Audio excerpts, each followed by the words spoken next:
Alors, les solutions d'Ivanti sont des solutions pour aider les clients à gérer la sécurisation des endpoints, donc postes de travail et serveurs, d'assurer la gestion des vulnérabilités système et du patch et des correctifs associés, de gérer les applications, les privilèges des utilisateurs associés et la gestion des périphériques, notamment la partie périphérique USB ou imprimante.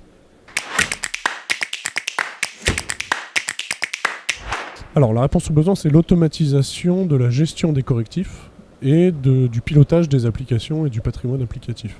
Donc l'idée, c'est vraiment d'automatiser et d'assister les clients dans la gestion des vulnérabilités système et des correctifs. Alors comme l'outil est... Le but de l'outil, c'est d'automatiser une grande partie des tâches de déploiement et de gestion de la sécurité, forcément les solutions sont très simples à prendre en main parce que le but, c'est d'automatiser et de simplifier la gestion des process IT. Alors, c'est un peu pareil, la fiscalité d'usage des produits, c'est surtout au niveau... Donc les produits sont conçus pour que justement n'importe quel administrateur, pas forcément lié à la sécurité, dans le monde SMB et ou dans le monde grand compte, soit capable de gérer l'ensemble des assets informatiques et d'en assurer la sécurité et la gestion des applications. Donc l'idée, c'est vraiment de simplifier la gestion des process IT. Donc les outils sont quand même assez simples à mettre en place et à administrer au quotidien. Alors le support est assuré par nos équipes en Europe, en Irlande notamment, aussi en France, en Pologne. Et puis sûrement on a du support Follow the Sun avec des contrats premium qui nous permettent d'assister nos clients tant dans l'assistance à la gestion, au pilotage de la gestion des correctifs et de la distribution des logiciels, mais surtout dans l'automatisation des tâches, de la mise en œuvre avec des chargés de compte techniques et support. Alors le ROI est souvent, justement ces solutions se vendent en ROI parce qu'en fait le ROI se calcule par rapport au patching manuel ou au déploiement des patchs de manière manuelle. Donc souvent, ou automatisé avec les outils Microsoft, mais pas suffisant, c'est-à-dire qu'il y a toujours des tâches manuelles.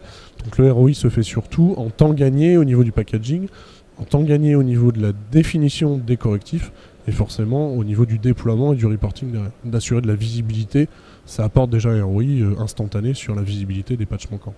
Alors, ce qu'on voit en fait sur la partie satisfaction client, c'est que la plupart de nos clients qui ont mis en place nos solutions sont passés de cycles de mise en place de patchs de 3 à 6 mois, de plutôt à 1 à 3 semaines. Ce qui veut dire qu'on a gagné quand même énormément avec la solution, notamment liée à l'automatisation et surtout liée aux usages et au déploiement de nombre d'applications. Donc ils partent du principe qu'ils gèrent une dizaine d'applications et en fait ils se rendent compte qu'avec la solution, ils peuvent en gérer une centaine finalement en mettant le même temps et en mettant les mêmes ressources associées.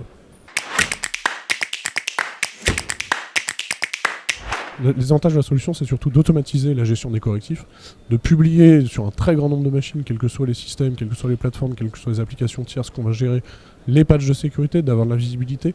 Donc tout ça, c'est vraiment des avantages spécifiques pour les clients, ce que les produits Microsoft ne leur apportent pas aujourd'hui, nous on va être capable de leur apporter. En termes d'inconvénients, par contre, le problème c'est qu'on va être basé sur les plateformes de l'entreprise. Ça veut dire que la plupart des équipes ont des équipes de poste de travail, des équipes qui gèrent le Linux, des équipes qui gèrent la partie serveur. Donc finalement, l'inconvénient c'est qu'on n'a pas une solution unique pour adresser tous ces besoins-là.